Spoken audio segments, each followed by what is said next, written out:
ವೀಕ್ಷಕರ, ವಿಜಯನಗರ ಜಿಲ್ಲೆ ಕೊಟ್ಟೂರು ತಾಲೂಕು ಕೊಟ್ಟೂರು ಪೊಲೀಸ್ ಠಾಣೆಗೆ ನೂತನ ಸಿಪಿಐ ಆಗಿ ಕರ್ತವ್ಯಕ್ಕೆ ಆಗಮಿಸಿದ ದುರ್ಗಪ್ಪರವರಿಗೆ ಕರ್ನಾಟಕ ರಾಜ್ಯ ರೈತ ಸಂಘ ಹಾಗೂ ಹಸಿರು ಸೇನೆಯ ತಾಲೂಕು ಪದಾಧಿಕಾರಿಗಳಿಂದ ಸನ್ಮಾನ.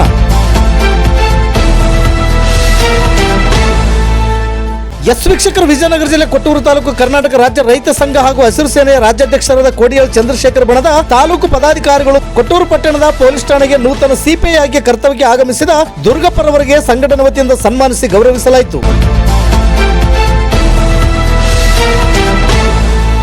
ಈ ಸಂದರ್ಭದಲ್ಲಿ ತಾಲೂಕು ಅಧ್ಯಕ್ಷರಾದ ಟಿ ಬಸವರಾಜ ರಾಂಪುರ, ಉಪಾಧ್ಯಕ್ಷರಾದ ಕೆ ಫಕೀರಪ್ಪ, ಪ್ರಧಾನ ಕಾರ್ಯದರ್ಶಿ ಸಿ ಶಿವಪ್ರಸಾದ್, ಸಹ ಕಾರ್ಯದರ್ಶಿ ಚಿಗಟೇರಿ ಜಯಪ್ಪ, ಗೌರವಾಧ್ಯಕ್ಷರಾದ ಬಿಎಸ್ ಮಂಜುನಾಥ್, ಖಜಾನ್ಸಿ ಎಂ ಬನ್ನಿಗೌಡ, ಸಂಘಟನಾ ಕಾರ್ಯದರ್ಶಿ ಎಚ್ ಕರಿಬಸವರಾಜ, ಕಿರಣ್ ಕುಮಾರ್, ಕೋಡಿಹಳ್ಳಿ ಪರಸಪ್ಪ, ಯಾಳ್ಯ ಕೋಟೆಪ್ಪ ಹಾಗೂ ಸದಸ್ಯರು, ತಾಲೂಕಿನ ಗ್ರಾಮಗಳ ರೈತರು ಉಪಸ್ಥಿತರಿದ್ದರು.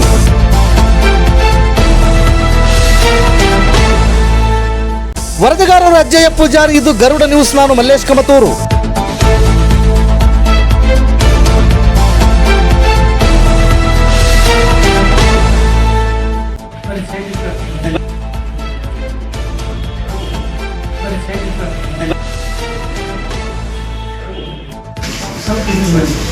ಹಿಂಗ್